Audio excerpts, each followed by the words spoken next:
عليكم. رحت مرة يا طويل العمر لتركيا، سافرت، وهذا الحمار اللي يسافر لتركيا الديرة ما يعرفها، هذا أحسن اللي يسافر. كاد رحت الديرة بتركيا، واروح يا طويل العمر الديرة هذه اسمها ايش اسمها التركيين يقول لها طيزي. ايه اوكي طويل العمر، اول ما دخلت طويل العمر الديرة هذه وادخلك محل جوالات، والسلام عليكم. وعليكم السلام. قلت يا ولد بكم الجوال هذا؟ قال والله الجوال بقيمة فلانية. قلت يا ولد غالي. قال والله يا طويل العمر لو تفرطيزي بكبرها كذا ما تلقى. قلت ها ايش قلت؟ قال لو تفرطيزي بكبرها ما تلقى. قلت له تحترم نفسك. قال والله لو تفرطيزي بكبرها ما تلقى. اوكي طويل العمر تزق معي واطلع اقرب تاكسي. قلت السلام عليكم. قال عليكم السلام. قلت يا ولد واركب معي. قلت يا ولد انا ابي شيئين، ابي محل جوالات اول شيء، وثاني شيء يا طويل العمر ابي الشرطة. قال المحل ايش اسمه؟ قال الجوالات هذه تعال على مدخل طيزي. قلت يا ولد انت ما تفهم، انت ما تفهم، وحنا نمشي طويل العمر هو ماشي. قلت طيب الشرطة ابلية حقتكم هذا وين؟ قال الشرطة بنص طيزي. قلت ابيضة بوجهك، اعرف وجهك ايش اسوي فيك انا؟ قالت هاي ما عندي لا، ايش تبي انت؟ قلت يا ولد نزلني ونزلني طويل العمر واركب لك مع واحد. ويوم اللي ركبت طويل العمر قلت السلام عليكم. وعليكم السلام، ابيك توصلني. قال وين؟ قلت والله يا طويل العمر مركز الشرطة.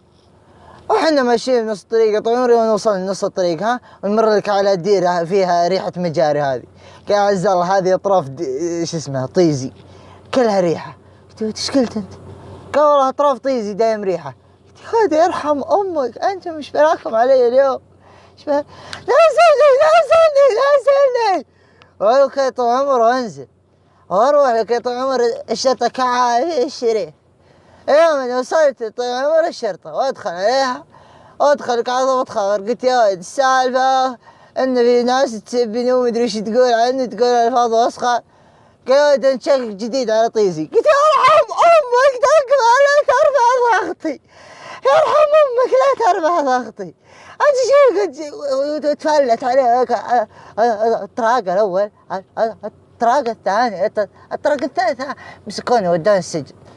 يحولوني على القاضي يا طويل العمر. اول ما حولوني على القاضي السلام عليكم. وعليكم السلام. ايش قضيتك انت؟ قلت والله الناس تلفظ علي، وحتى ضابط المنطقة ذي تلفظ علي. يا ولد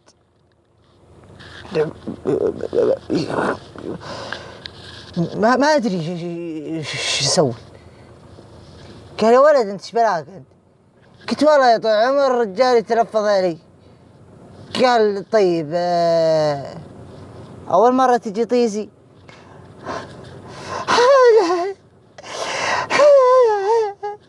بعرف وجهك قاضي تراك. والزق يحولني على شو اسمه العمدة حقت المنطقة. وادخل على العمدة يا سلام عليكم. وعليكم السلام. قال ايش سالفتك انت؟ سالفة كل الناس تشتكي منك. قلت والله يا طويل العمر ناس تلفظ علي بالفاظ وسخة. قال اسكت، انا كل من يجي طيزي يدخل يطلع منها ما عمره يشتكى. قلت يبحر عليك على طيزك يا ابن الكلب، ويوديني للسجن وادخل لك السجن مع العربيد. وادخل طول عمري واقعد انسجن. قال عز الله هذه طيزي دايم وسخة.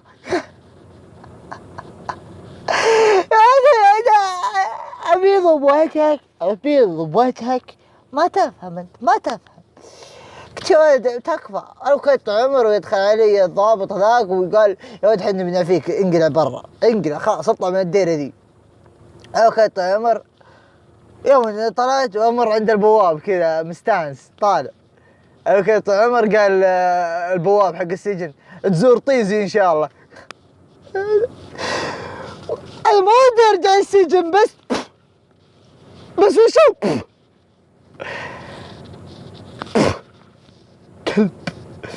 انا كنت عمر واروح واطلع من الديره يا طويل عمر والقى لوحه مكتوب عليها اهلا بك في ديره طيزي او معاد. اسم الديرة طيزي. والله ما دريت يا ولد. انت حتى مو تجي مطبه. زعل هذه السالفة.